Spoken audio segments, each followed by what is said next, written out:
여러분 모두를 진심으로 다 환영합니다. 안교 시간에 미처 또 환영을 못한 분들이 있었는데요. 우리 이방원 장로님의 딸 우리 효진 자매가 저 위에 잠옷반에 있어서 제가 깜빡 소개를 못했네요.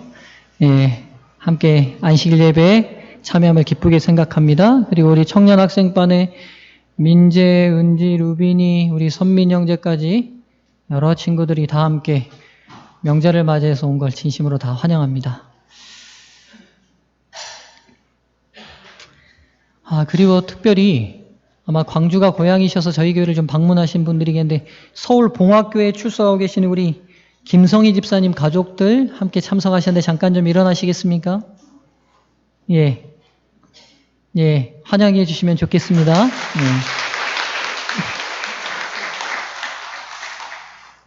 연휴지만 저희 교회는 점심을 드립니다. 그러니까 꼭 맛있게 드시고 가시면 좋겠습니다.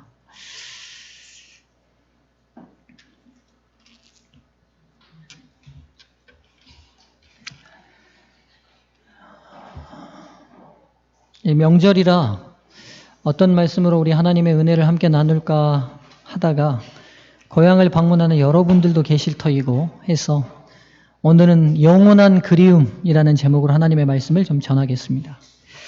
먼저 출애굽기 13장 19절에 있는 말씀을 함께 좀 보겠습니다. 출애굽기 13장 19절에 있는 말씀입니다.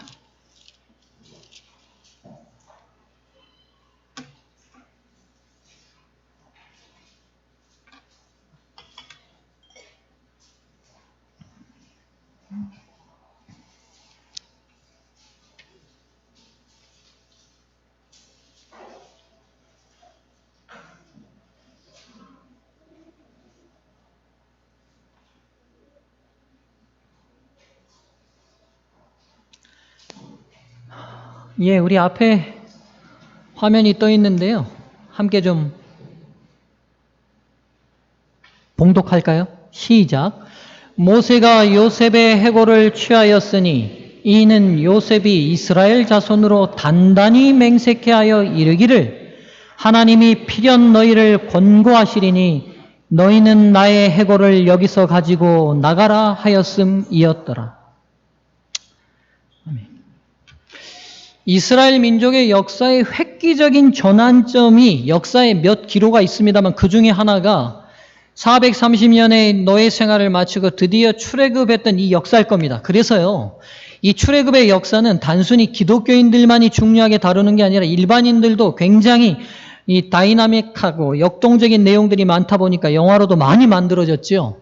그리고 애들 좋아하는 애니메이션으로도 많이 만들어진 부분이죠. 근데 여러분 지금 이 노예들을 풀어주지 않으려는 애굽 바로 왕과 어떻게든 하나님의 능력으로 탈출하려는 이 긴박한 상황 속에서 벌어지는 아주 짧은 한 이야기인데요. 지금 이 도망가야 될 때 뭘 챙기고 있어요? 해골 하나를 챙기고 있습니다. 산 사람들 살려내려고 하는 이 출애굽의 현장에서 죽어서 이제는 시체가 다 부패하고 뼈만 남은 한 해골을 챙기고 있는 모습을 보게 됩니다. 여호수아 24장 32절로 가겠습니다. 장로님 띄워주시면 좋겠습니다. 여호수아 24장 32절에 있는 말씀입니다. 이제 이 들고 나온 해골을 도망쳐 나오면서 챙겨온 이 해골을 어떻게 하는지 한번 보시죠. 여호수아 24장 32절에 있는 말씀입니다. 읽겠습니다. 시작. 이스라엘 자손이 애굽에서 이끌어낸 요셉의 뼈를 세겜에 장사하였으니 이곳은 야곱이 세겜의 아비 하몰의 자손에게 금 100개를 주고 산 땅이라. 그것이 요셉 자손의 기업이 되었더라. 출애굽하고 광야 40년 생활을 마치고 여호수아의 영도하에 입가나안에서 정복전쟁을 한 16년 하고 난 다음에 드디어 그 56년 동안 뭘 안 잊어버리고 있었던 거예요? 이스라엘 백성들이? 그 난리통에 피난 다니면서도 뭐는 꼭 가지고 있었던 거예요? 할아버지 요셉 뼈다귀는 잘 가지고 있었다가 드디어 가나안 땅이 다 평정되고 되니까 세겜 땅에다가 이 요셉 할아버지 무덤을 딱 쓰고 난 다음에 입가나안 시대가 딱 끝납니다. 그러니까 출애굽기를 또 다른 측면에서 들여다보면 이스라엘 백성들이 단순히 탈출했던 기록뿐만이 아니라 죽은 해골 바가지 하나를 잘 챙겨서 무덤 쓰고 끝나는 이야기가 출애굽기 이야기이기도 합니다. 근데 이 뼈가 누구 뼈예요? 우리가 잘 아는 믿음의 아주 훌륭했던 조상 요셉의 뼈입니다. 이 장면을 신약 시대의 바울 사도는 믿음의 선배들의 여러 믿음들을, 이런 아름다운 믿음들을 소개했던 장면이 히브리서 11장 믿음장이잖아요. 이 믿음장에서 이 요셉을 한마디로 딱 칭찬하는데 이 장면을 칭찬해요. 장로님, 히브리서 11장 22절입니다.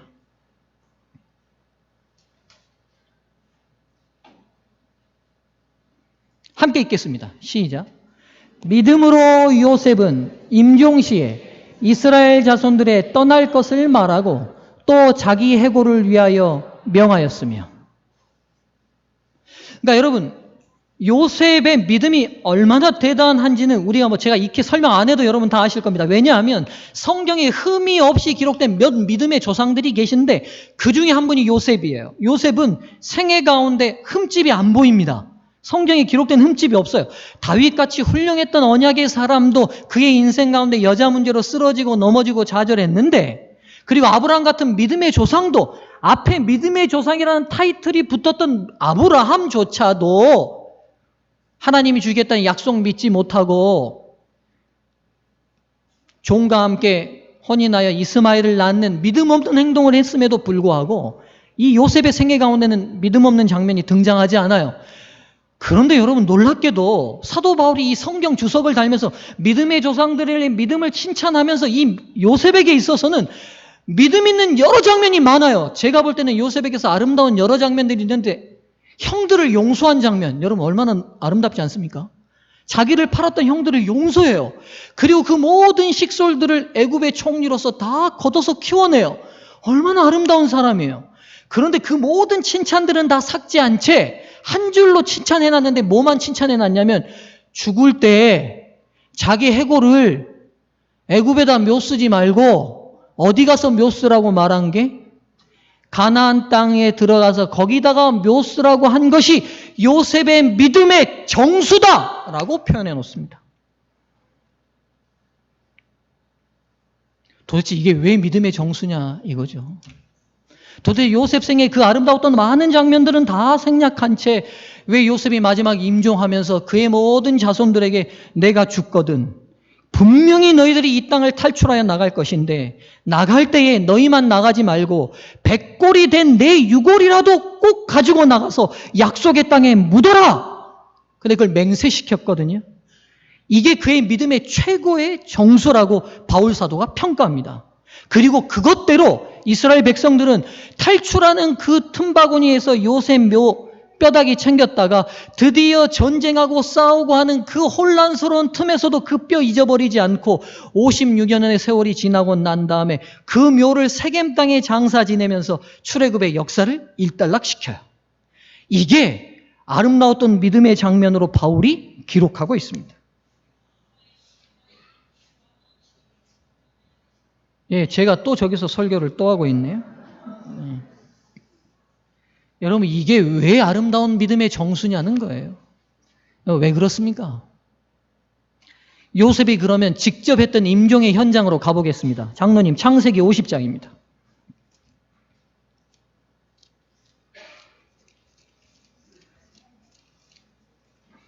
24절과 25절입니다.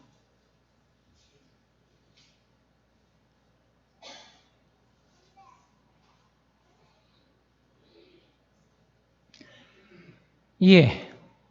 자, 여기 본문이 떴습니다. 여기 보시고요. 저랑 천천히 함께 읽어보겠습니다. 요셉의 마지막 유언입니다. 24절 시작. 요셉이 그 형제에게 이르되 나는 죽으나 하나님이 너희를 권고하시고 너희를 이 땅에서 인도하여 내사 아브라함과 이삭과 야곱에게 맹세하신 땅에 이르게 하시리라 하고 요셉이 또 이스라엘 자손에게 맹세시켜 이르기를 하나님이 정녕 너희를 권고하시리니 너희는 여기서 내 해골을 메고 올라가겠다 하라 하였더라. 여러분 이 맹세라는 단어는 언약의 단어거든요. 그러니까 자손들에게 그냥 약속해라고 한 게 아니라 언약 체결식을 한 거예요. 그러니까 맹세를 파기하면 저주받을 만큼 강하게 언약을 맺은 거예요. 그리고는 그 언약의 제일 중요한 장면이 뭐냐면 본인 해골을 들쳐매고 가서 약속의 땅에다 묻으라는 겁니다. 여러분 요셉의 생애를 한번 생각해 보시죠. 그가 청년기나 청소년기는 굉장히 불우했습니다만 그의 믿음의 아름다운 결과로 하나님께서 그의 노년과 중년은 어떻게 펼쳐주셨죠? 우리가 잘 압니다. 인생에서 이렇게 역전되기가 쉽지 않아요, 여러분. 죄수에서 노예에서 하루아침에 뭐가 됐어요? 당시 최대 최강국이었던 애굽의 총리가 됐고 그의 노년이 애굽의 총리로 마무리가 됐어요. 그러니까 아마 인생이 이렇게 롤러코스터를 타는 인생이 어디 있겠습니까? 근데 그의 중년과 노년은 너무나 풍요롭고 너무나 명예롭고 너무나 안정적이었습니다. 근데 굳이 가나안 땅에 가서 무덤 쓸 필요 있습니까? 애굽 땅에 살면 안 됩니까? 애굽 땅에다가 아마 그를 묻었으면요. 지금 피라미드 하나처럼 애굽 묘를 그의 무덤이 만들어졌을 겁니다. 요셉이 이룬 그의 업적이 애굽 왕조 시대 때 대단했기 때문에 그를 아마 파라오처럼 지금의 피라미드처럼 무덤을 만들어줬을 거예요. 그런데도 요셉이 자기 관을 절대로 이 애굽 땅에 묻지 말라는 거예요. 그리고 약속의 땅으로 가서 묻으라는 거예요. 지금 요셉이 하고 싶은 말이 뭡니까, 여러분? 다 전해지죠. 느껴지죠. 이 땅에 내가 아무리 명예롭게 살아도 아무리 풍요롭게 살아도 하나님이 약속하신 그분이 허락하신 그곳 그 땅 그분이 함께 하시는 땅이 아니면 나는 여기서 만족이 돼요 안 돼요? 안 된다는 거예요. 그러니 내 살아생전에는 갈 수 있어요 못 가요? 하나님의 약속 안에 4대가 지나야 간다고 되니까 자기는 못 가요. 일대니까 여기서 죽을 거예요. 그러나 뭐라도 가지고 가라는 거예요. 내 뼈라도 가지고 가라는 거예요. 야, 하늘을 이렇게 사모한 사람이 또 있을까요? 여러분 사람이요 사는 게 불만족스럽고 사람들이 힘들면 어디 생각나요? 어디 생각나요? 남자들 군대 가면 다 어디 생각나요? 어떻게 군대 안 간 여자들이 대답을 더 잘하네. 에? 지금은 제가 남쪽 하늘 봐도 아무렇지도 않습니다. 남쪽을 봐도 동쪽이 여기거든요. 해가 우리 이쪽으로 뜨는데요. 뭐 남쪽 봐도 뭐 제가 별 감흥이 없어요.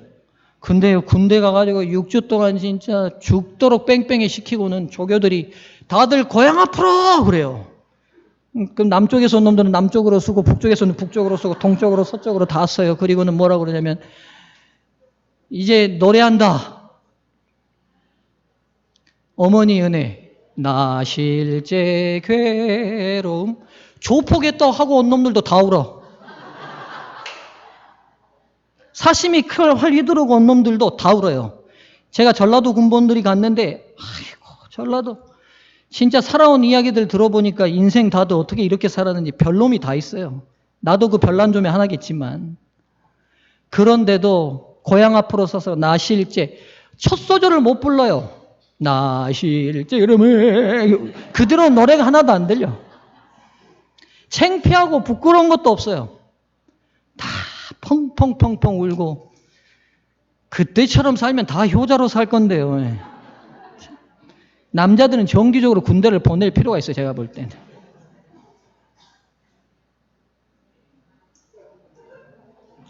근데 여러분 그렇게 고생하고 딱 나오면 3개월 갑니다.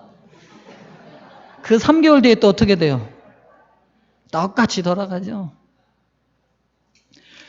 고난이 깊어지면 사람들이 어디에 애착을 갖게 되냐면 본인의 생명의 근원에게로 돌아가서 거기서부터 안정적으로 사랑을 받고 거기로부터 사랑을 받고 싶은 마음이 생겨요. 그래서 힘들면 어디가 늘 그리워요? 고향이 그리워요. 여러분 그래서 일제시대 때 만들어진 동요 중에 지금 90몇 년이 지났는데도 지금도 불리는 동요 중에 하나가 뭐냐면 고향의 봄입니다. 1926년에 만들어졌어요. 이원수가 작사한 거죠. 고향의 봄은 1960년대에 해외 파견들을 많이 나가고 우리나라에서 이민 갈 때에 아리랑보다 더 많이 불렸다고 그래요. 나의 살던 고향은 꽃피는 산골. 이원수가 어렸을 때 마산에서 살 때 그 동네를 회상하며 작사를 했다고 그래요. 복숭아꽃, 살구꽃, 아기 진달래. 울긋불긋 꽃대걸 차리인 동네 그곳에서 놀던 때가 그립습니다. 여러분, 남북한이 70년간 헤어져 살았는데도 만나면 같이 부를 수 있는 노래가 많지 않은데도 고향의 봄만큼은 공통점입니다. 그래서 여러분 4월 27일 판문점 때에 저녁 오찬을 할 때 제주소년 오연준이 나와서 불렀던 노래가 김광석 노래 부르고 난 다음에 아나운서가 즉석에서 요청을 해요. 고향의 봄을 한번 불러줄 수 있겠냐고. 근데 고향의 봄을 부르니까요.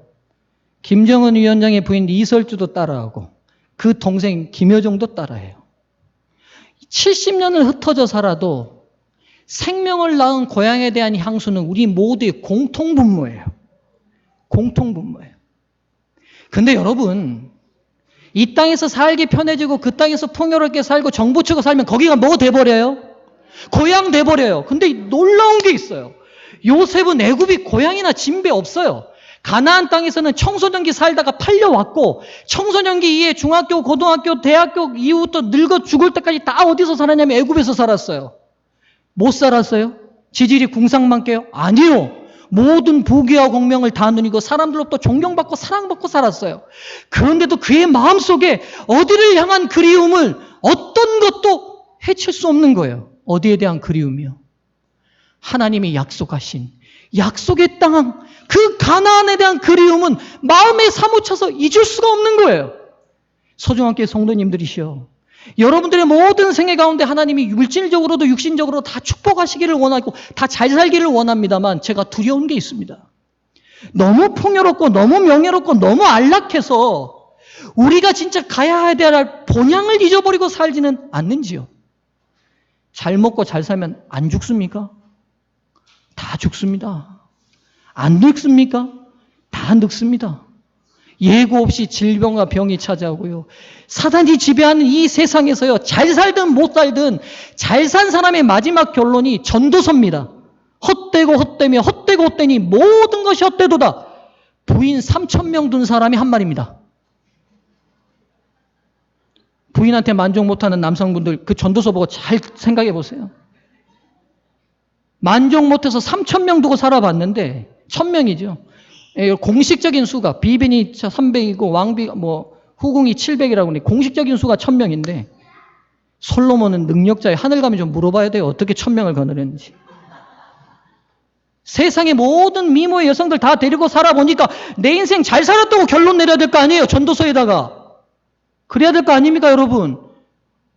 내가 세상의 모든 여자 다 건드리고 살아봤는데 인생 남자들이 살려면 이렇게 살아야지. 이렇게 결론 내려야 되잖아요. 근데 전도서에 가요. 내 인생 멋졌다고요? 쨍하고 해떴다고요? 아니요. 헛되고 헛되며 헛되고 헛되니 모든 것이 헛되도다. 내가 살아온 모든 것이 바람을 잡는 것 같더라. 그뿐이에요. 그가 궁궐을 파고 집을 짓고요. 상하로 왕궁의 보좌를 만들고요. 그가 누렸던 부귀 공명을 이루다 말로 헤아릴 수 없어서 지금도 솔로몬이 숨겨놓은 보물이 있을 거라고 생각하고 찾으러 다니는 사람들이 있지 않습니까? 그럴 만큼 모든 부귀와 공명을 다 누렸는데 인생 멋졌다고 말해야 되잖아요. 내가 몇십억짜리, 몇백짜리, 몇천억짜리 집에도 살아보고 금으로 보좌도 만들어 앉아보고 여자도 마음껏 누려보고 노래도 들을 만큼 다 들어보고 춤도 춤을 다 춰봤으니 내 인생 멋졌다고 결론 내려야 되는데 그게 아니라 헛되고 헛되며 헛되고 헛되니 모든 것이 헛되다고 결론 내립니다. 그러니 누려보고 나서 헛되다는 말 하지 마시고 지혜로운 사람은 미리 선배들이 실패한 거기서 교훈을 얻는 거예요. 누려봐도 허무하다는 건 미리 깨달으시고 우리가 돌아가야 될 본향에 눈을 맞추고 사셨으면 좋겠습니다. 전도서의 마지막에 어떻게 끝나는지 우리 모두는 다 압니다. 일의 결국을 다 들었으니 내 살아온 것 지금까지 다 기술했으니 여호와를 경외하는 것이 사람의 본분이니라. 근데 여러분 요셉의 위대한 면이 이런 면이죠. 그 모든 걸 누리면서도 이 땅에서는 만족이 안 된 거예요. 나는 어디 가야 만족할 수 있어요? 하나님 약속하신 그곳 가야. 사랑하는 성도님들이시여, 이 땅이 끝이 아닙니다. 오늘 우리 성경권에서도 공부했지만 재림에 대한 약속은 초림에 대한 약속보다 2배나 성경에 더 많습니다. 우리를 사단이 지배하는 이 죄된 땅 안에 우리를 놔두신다고 약속하지 않으셨어요. 질병으로 고통받도록 놔두지 않으신다고 약속하셨어요. 늙음으로 우리 서글프게 만들어 놓지 않는다고 약속하셨어요. 완전한 회복과 완전한 영원한 행복이 있는 땅으로 우리를 데려가시겠다고 그분이 약속하십니다. 오늘 고향 찾아오는 모든 분들이시여, 우리에게 돌아가야 될 번향이 있다는 사실을 잊지 않으셨으면 좋겠습니다. 여러분, 요셉이 또 위대한 점이 있어요. 여러분, 요셉이 이렇게 가나안 땅에 묻히고 싶었으면 죽자마자 가서 묻히면 되잖아요. 그의 아버지 야곱은요, 애굽 땅에서 죽자 그가 자기를 가나안 땅으로, 조상들이 묻힌 아브라함과 이삭이 묻힌 땅으로 자기를 묻으라고 해서 시신을 가지고 가나안 땅까지 가서 묻고 장사 지내고 내려옵니다. 근데 요셉은요, 특이하게 그렇게 가나안 땅에 묻히고 싶었으면 자기도 어떻게 하면 돼요? 유언할 때, 애들아, 내 아버지 야곱처럼 내 시신도 어떻게 해라? 가나안 땅으로 가서 묻어라 하면 되잖아요. 근데 아니에요. 뭐라고 얘기하냐면, 하나님이 분명히 너희들을 권고하시리니, 이 권고하시다는 히브리 원어가 굉장히 재미있는 원어인데 무슨 단어냐면 방문하신다는 단어예요. 그러니까 하나님이 뭐 하신다, 분명히 너희들을 오신다는 거예요. 만나신다는 거예요. 그리고 너희들이 이 땅에서 뭐 하신다? 데려가실 텐데 그때에 내 유고를 가지고 가라는 거예요. 여러분, 왜 그랬을까요? 그토록 가나안 땅에 묻히고 싶었으면 미리 가서 죽자마자 가서 묻히게 해달라고 하면 되잖아요. 아버지처럼. 그게 아니라 너희들이 나갈 때 내 유고를 가지고 가라는 거예요.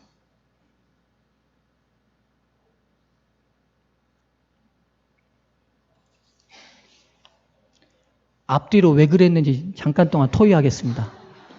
어제부터 새로 신설된 코너입니다. 예. 앞뒤로 좌우로 서로. 왜 요셉이 굳이 아버지처럼 미리 가서 묻히면 되는데 너희들이 굳이 나가고 나는 유골이 백골이 될 때 나를 데리고 나가라고 했을까? 잠옷반은 시키겠습니다. 제가 그 중에 한 분을요. 그러니까 한번 토의를 해주시면 좋겠습니다. 좋은 의견이 그쪽에서 나올 것 같아요. 우리 교회 중에 가장 그래도 현명하신 자모들이 그쪽으로 다 앉아 계시니까. 청년반 앞뒤 좌우로. 시간 없어요. 여러분, 지금 이거 금쪽 같은 시간을 제가 내드리는 거예요. 예. 앞뒤 좌우로 간단하게 토의를 한번 해보시죠.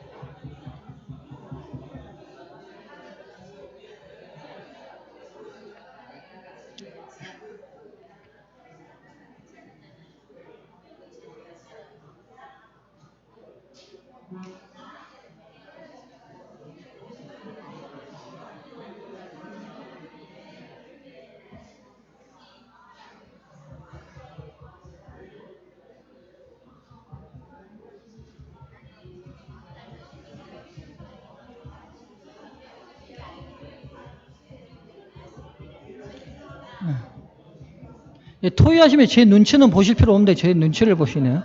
토의는 서로 하시면 되는 건데. 예, 이제 30초 안에 마무리해 주시면 좋겠습니다.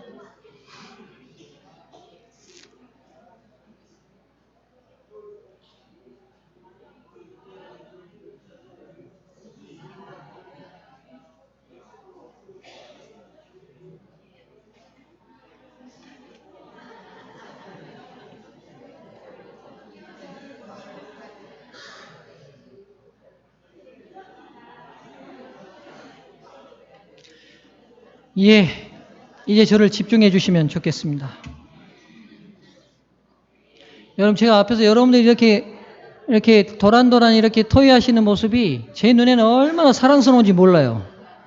예, 제가 그 사랑스러운 모습을 보고 싶어서 시키는 겁니다.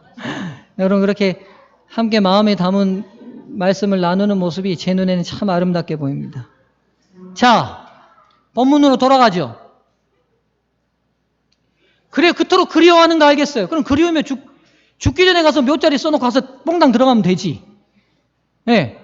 굳이 4대가 지나서 하나님 약속이 끝나서 자기는 이미 시신이 썼고 백골이 돼 있는데도 그때 너희들 나갈 때 나 데리고 가. 라고 맹세시킨 이유가 뭐냐 이거예요. 요셉의 믿음이, 제가 이 설교 준비하면서 다시 한번 요셉의 매력에 풍덩 빠졌습니다. 저도 좀 이렇게 살았으면 좋겠어요. 요셉이 죽으면서도 뭘 생각했냐면 자손들의 믿음을 생각한 거예요. 여러분 생각해 보세요. 이 애굽 땅이 풍요로운 땅입니다. 온갖 사치가 풍부했던 곳이에요. 본인이 살아있는 동안에는 요셉의 슬하에서 이스라엘 백성이 다 살아남았기 때문에 누구 말 잘 듣겠어요? 다 굶어 죽을 판에 있는 사람들을 전부 다 살려다가 토실토실 살찌게 만들어 놨는데 누구 말 듣겠어요? 요셉의 영향력이 대단했을 거예요, 여러분. 형들도 요셉한테 꼼뽕 못했어요. 그러니까 형들도 어때요? 아버지 죽고 나니까 혹이라도 요셉 손에 죽을까 봐 나서 빌잖아요. 요셉의 영향이 대단한 거예요. 근데 요셉이 뭘 생각했냐면 하나님의 약속이 이루어지려면 시간이 더 가야 하는데 내가 죽고 나면 이들에게 드디어 믿음으로 어떻게 권면할까를 고민한 것 같아요.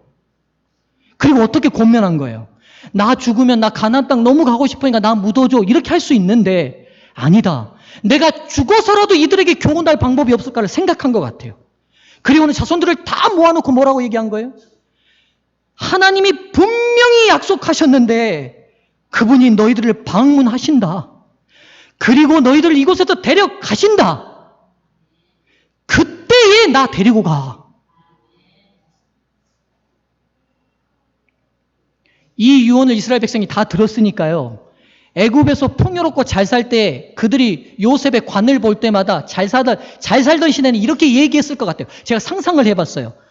아이고 우리 요셉 할아버지는 이 땅에서 명예도 부도 다 누렸으면서 못났다고 가나안 가서 묻히라고 우리한테 예언을 했을까? 그러니까 상대편이 뭐라고 그랬겠어요? 그러니까 말이요. 그 땅이 얼마나 좋으면 그러겠어. 우리 꼭 가보세? 이러지 않았겠어요? 문 집사님 그랬겠어요? 안 그랬겠어요? 네, 그랬을 것 같습니까? 고맙습니다. 안 그랬다 그러면 제가 당황했을 것 같은데 그랬을 것 같아요.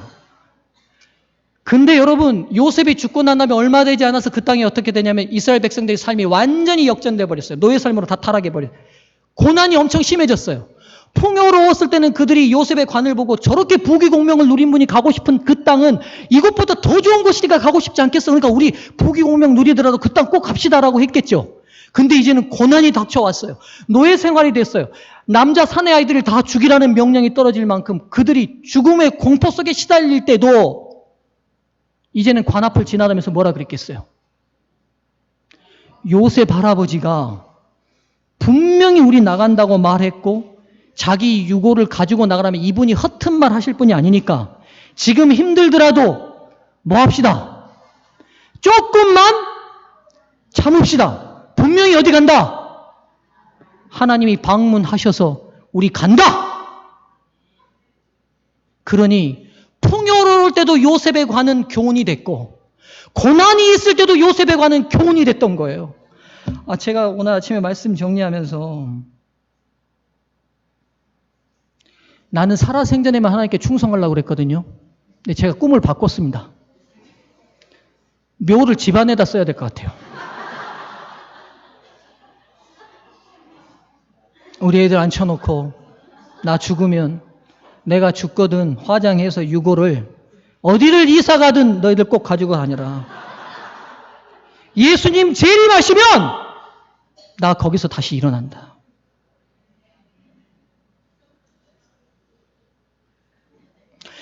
히브리인들이요 조상의 묘를 집안에 잘 쓰거든요.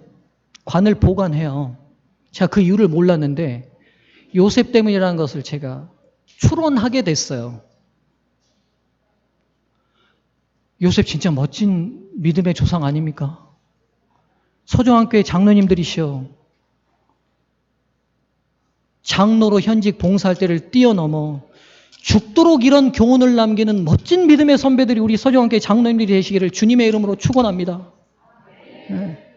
서정한교회 여자 집사님들이시여 여러분들의 생애가 죽어서도 교훈을 남기는 아름다운 생애가 되기를 주님의 이름으로 축원합니다. 여러분 제가 귀소 본능이라는 거 다 아시죠? 우리 고사 중에 수구초심이라는 고사도 있어요. 여우는 죽으면 죽을 때 어떻게 한다고요? 머리를 지 고향의 태어난 굴로 향해서 죽는다고요. 근데 여러분, 귀소 본능을 가진 동물들과 곤충들이 굉장히 많습니다. 맹꽁이도 그러고요. 제비도 그러고, 아닌 게 없어요. 제비는요, 여러분, 봄이 되면 우리나라로 오지요. 그리고 가을이 되면 어디로 갑니까? 강남 간다 그러잖아요. 보통 그 강남이 어디냐면 중국 남쪽 지방이나 아니면 태국입니다. 그럼 제비가요, 중국으로만 가도 몇 킬로를 날아가야 되냐면 560킬로를 날아가야 됩니다. 그 조그마한 손바닥만한 새가. 황해를 건너서 날아가요. 태국으로 날아가는 제비도 있대요. 우리나라 제비가요. 3,840km 날아간 겁니다. 그런데 봄이 되면 어김없이 다시 어디로 돌아와요? 지가 태어난 고향으로 돌아와요. 여러분, 제가 이거 찾아보니까요, 너무 많아요. 연어가 또 대표적이죠. 우리나라 남대천 연어 치어를 방류시키면 얘가 3년에서 5년 안에 2만 킬로를 여행하고 다시 돌아오는데, 재밌는 실험을 해봤어요. 무슨 실험을 해봤냐면, 이 연어는요, 자기 고향을 어떻게 찾냐면 물의 냄새로 안 돼요. 연어를 딱 잡아가지고, 여러분 이제 도시가 발달하다 보니까 연어가 태어났던 그 하천이 없어지기도 하잖아요. 그래서 메꿔지고 그 안에 하수관이 만들어지면요, 지형이 완전히 바뀌어서 거기 살았던 사람도 못 찾는데, 연어는요, 자기가 내려온 그 물 하수관을 찾아낸대요. 실험을 했어요. 연어를 잡아가지고 1km 밖에 있는 냇물을 따다 부었어요. 연어한테. 반응이 없어요. 500m 밖에 있는 물을 부었는데도 반응이 없어요. 그런데 지가 태어난 물을 부으니까요, 팍 몸을 흔들어요. 아는 거예요. 하나만 더 얘기해 줄게요. 모나크 나비라는 나비가 있대요. 이 나비는 어디 사냐면 멕시코에 산답니다.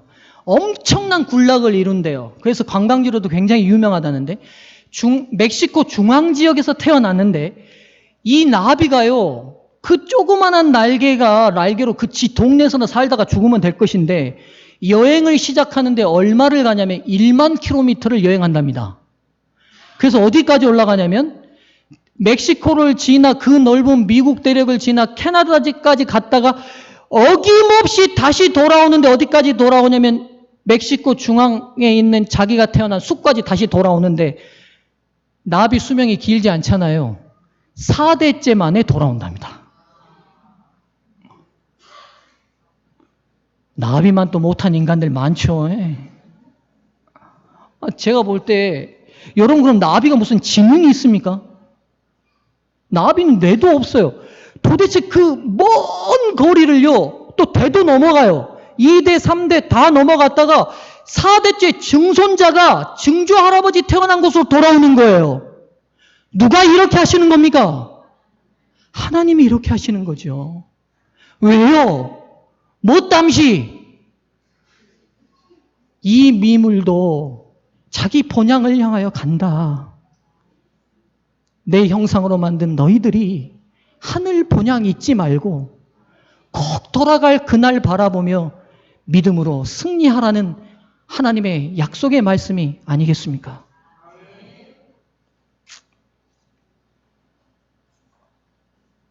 고향이니까 할 말이 많은데 설교를 정리하고 마치겠습니다.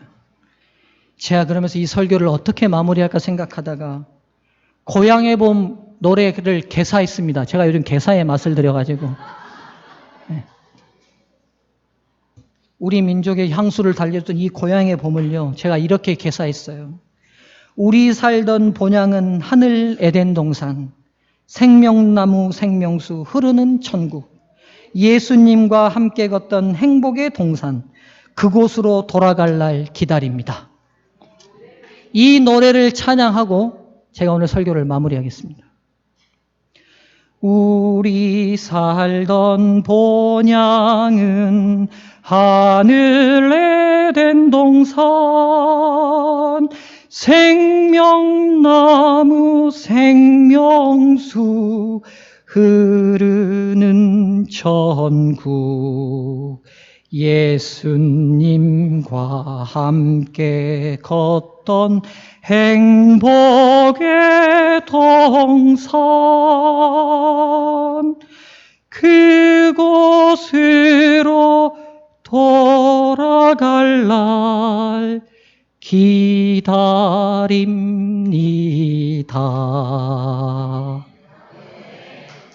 하늘 본향으로 돌아갑시다. 말씀을 마치겠습니다.